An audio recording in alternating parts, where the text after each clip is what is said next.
ஆத்திச்சூடி, கொன்றைவேந்தன், நல்வழி, மூதுரை, ஞானக்குரல், விநாயகர் அகவல், 4 கோடி பாடல்கள்.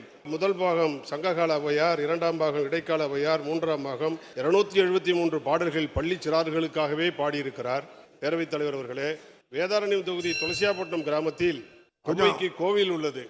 தமிழ்நாட்டில் கேள்விக்கு கவனிக்க அமைச்சருக்கு டிஸ்டர்ப் இல்லாம இருந்தா நல்லது. வேதாரண்யம் தொகுதி துளசியாப்பட்டினம் கிராமத்தில் எனது தொகுதியில் தமிழ்நாட்டிலேயே அவ்வைக்கு கோவில் இருக்கிற ஒரே ஊர். அவ்வையின் புகழுக்கு புகழ் சேர்க்கும் வகையில் ஆண்டுதோறும் அரசு விழா நடைபெற்று வருகிறது. 13 கோடியில் அவ்வைக்கு மணிமண்டபம் கட்டும் பணி நடைபெற்று வருகிறது. எனவே அவ்வையின் அறிவு களஞ்சியம் அமைக்கும் பணியை மாண்புமிகு அமைச்சர் அவர்கள் மறுபரிசீலனை செய்வாரா என்பதை தங்கள் மூலம் அறிய விரும்புகிறேன். மாண்புமிகு அமைச்சர் அவர்கள். மாண்புமிகு பேரவைத் தலைவர் அவர்களே, மிகப்பெரிய வாழ்வியல் தத்துவங்களை மிகவும் எளிய முறையில் ஒரு வரி கவிதைகளாக புனைந்து மனதில் ஆழமாக பதியும் வண்ணம் ஆத்திச்சுவடி என்னும் பெயரில் அறநெறிகளை அற்புதமாக படைத்தளித்தவர் ஔவையார் என்பதில் யாருக்கும் சந்தேகம் இருக்க வாய்ப்பில்லை. எனவே மாண்புமிகு உறுப்பினர் அவர்கள் நீண்ட விளக்கங்களையும் தந்திருக்கின்றார்கள். எதிர்காலத்தில் நிதிநிலைமைக்கேற்ப மாண்புமிகு முதலமைச்சருடைய கவனத்திற்கு எடுத்து சென்று அது குறித்து அரசு பரிசீலிக்கும். மாண்புமிகு உறுப்பினர் ஓஎஸ் மணியன் அவர். மாண்புமிகு பேரவைத் தலைவர் அவர்களே, இதில் நிதி இழப்போ இல்லை நிதி தேவையோ ஒன்றுமே இல்லை. 13 கோடிக்கு மணிமண்டபம் கட்டப்பட்டு வருகிறது. அதில் புத்தகங்கள் வைத்தால் போதும், அவ்வளவுதான். எனவே இதில் நிதி பற்றாக்குறை என்கிற பிரச்சனையே எழவில்லை என்பதை மாண்புமிகு பேரவைத் தலைவர் வாயிலாக தெரிவித்துக் கொள்ள விரும்புகிறேன். அது மட்டுமல்ல, ஔவையாரை பொறுத்தவரை அவர் அருளிய பாடல்கள் அனைத்தும் பொருள் புரிந்தவை, நேரடியாக எவரும் படித்து தெரிந்து கொள்ளக்கூடியவை, பொருள் தேட வேண்டிய அவசியமே இல்லை. பாருங்கள், அறம் செய்ய விரும்பு, ஆறுவது சினம், இயல்வது கரவேல், ஈவது விலகேல், உடையது விளம்பேல், ஊக்கமது கைவிடேல், எண் இழுத்து இகழேல், ஏற்பது இகழ்ச்சி.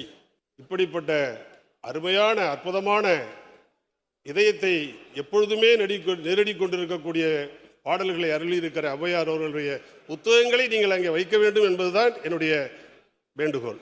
இதை தங்கள் மூலம் பேரவைத் தலைவர் வாயிலாக அவர்கள். பேரவைத் தலைவரே, ஔவையாரில் ஒருவர் அல்ல 5 பேர் என்று ஆராய்ச்சியாளர்கள் தெரிவித்திருக்கிறார்கள். அறஞ்செய்ய விரும்பு என்று பாடுகிற ஒரு வரியில் ஒரு ஔவையார். ஆனால் புறநானூற்றிலே பாடுகிற ஔவையார் வேறு என்றால் நடையே வேறு, பாட்டு வேறு. ஆகையினாலே ஆராய்ச்சியாளர்கள் 5 ஔவையார் சொல்கிறார்கள். இதில் எந்த ஔவையாரை தாங்கள் குறிப்பிடுகிறீர்கள்? மாண்புமிகு உறுப்பினர் ஓஎஸ் மணியன். எனது தொகுதியில் துளசியாப்பட்டினம் கிராமத்தில் கோயில் கொண்டிருக்கிற எங்கள் ஊரில் அமைந்திருக்கிற ஔவையாருக்கு மணிமண்டபம் 13 கோடியில் கட்டப்பட்டு வருகிறது என்பதை பொதுப்பணித்துறை நீர்வளத்துறை அமைச்சர்களுக்கு தெரிவித்துக் கொள்கிறேன். அதனால் அந்த ஔவையாருக்குத்தான் மணிமண்டபம் கட்டுகிறீர்கள், அவருக்குத்தான் நான் இப்பொழுது அறிவு களஞ்சியத்தை அங்கே வையுங்கள் என்று கேட்கிறேன். இல்ல, ஔவையாரு 5 ஔவையார்ல அங்க இருக்க கோயில்ல இருக்க ஔவையார் யாருன்னு கேட்காங்க, அதான் கேள்வி. அதாவது பேரவைத் தலைவர் அவர்களே, இது நல்ல கேள்வி. அதாவது ஒரு காலத்தில் பாடல்கள் பாடியவர்களை, கவி எழுதியவர்களை எல்லாம் புலவர்கள் என்று அழைத்தார்கள். அது ஆண்பாளுக்கு உரிய சொல்.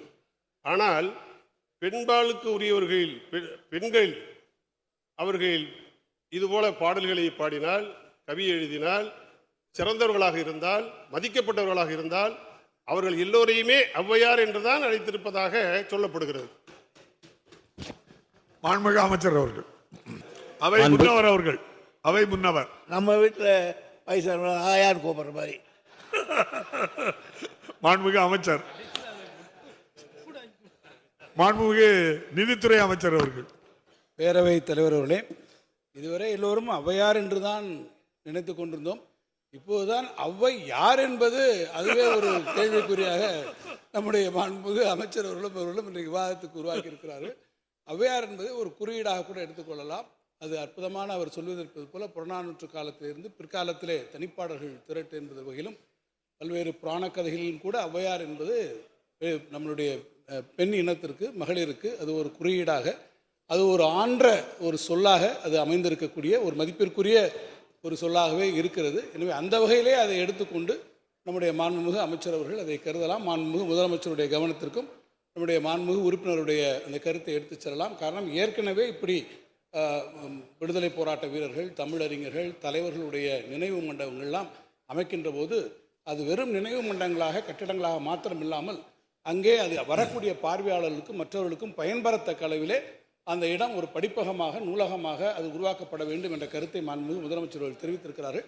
எனவே அங்கே ஒரு அறிவு களஞ்சியம் உருவாக வேண்டும் என்பது ஒரு பொருத்தமான காரியம். மாண்புமிகு முதலமைச்சருடைய கவனத்திற்கு நிச்சயமாக எடுத்துச் செல்வதற்கு நாங்களும் நம்முடைய மாண்புமிகு துறை அமைச்சர் அவர்களும் நிச்சயமாக அதை செய்வோம் என்று சொல்லுவோம்.